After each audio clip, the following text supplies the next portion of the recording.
বলেছিলে আমার জন্য লিখবে এমন গান। খাতায় কলমে আলাদা হলেন নীলাঞ্জনা শর্মা এবং যিশু সেনগুপ্ত। সামাজিক মাধ্যমে একটি ইঙ্গিতবহ পোস্ট করেছেন নীলাঞ্জনা। ইনস্টাগ্রামে সেই পোস্টে নীলাঞ্জনা লেখেন, কখনো কখনো জিনিস শেষ হয় এটার জন্য নয় যে তার অর্থ শেষ হয়ে গিয়েছে, বরং এই কারণে যে সেটার আর আমাদের নতুন করে কিছু দেওয়ার থাকে না। এই অধ্যায় যখন শেষ হচ্ছে আমার কেবলই কৃতজ্ঞ অনুভব করছি। জল্পনা আরও বাড়িয়ে নীলাঞ্জনা তার পোস্টে লেখেন, আমি যখন নিজেকে চিনতাম না সেই সময় আমার যে মর্যাদা ধরে রাখতে শিখিয়েছে, যে স্বাধীনতা দিয়েছে, যার পরবর্তী সময় ধীরে ধীরে আমার মধ্যে বেড়েছে নিশ্চুপে, যে আত্মসম্মান জাগিয়েছে, সেটা নন নেগোশিয়েবল হয়ে দাঁড়িয়েছে, তার জন্য আমি কৃতজ্ঞ।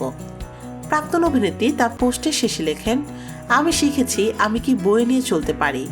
যা আজ শেষ হলো তা আমার ভিতর থেকে শূন্য করে গেল না, বরং স্বচ্ছতা দিয়ে গেল, সাহস দিল এবং নিজের উপর আত্মবিশ্বাস জাগালো। এটা এমন একটা শেষ যা আমি সম্মানের সঙ্গে এবং সম্পূর্ণ হৃদয় দিয়ে গ্রহণ করলাম। বলেছিলে আমার জন্য লিখবে এমন গান।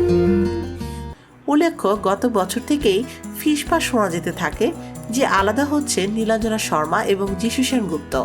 তারা আর একসঙ্গে থাকেন না। এমনকি সূত্রের তরফ জানা গিয়েছে এই তারকা দম্পতির মেয়েরাও অভিনেতার সঙ্গে যোগাযোগ রাখেন না, বরং মায়ের পাশে ঢাল হয়ে দাঁড়িয়েছেন তারা।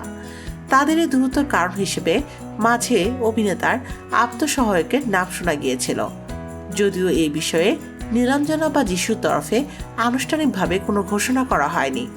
তবে এদিন নীলাঞ্জনা শর্মা এই পোস্ট করতেই তাতে মন্তব্য করেছেন বরখা বিস্তু সেনগুপ্ত, অর্থাৎ ইন্দ্রনীল সেনগুপ্তর প্রাক্তন স্ত্রী। অভিনেত্রী লেখেন, তোমায় সম্পূর্ণভাবে অনুভব করতে পারছি, ঈশ্বর তোমায় শক্তি দিন।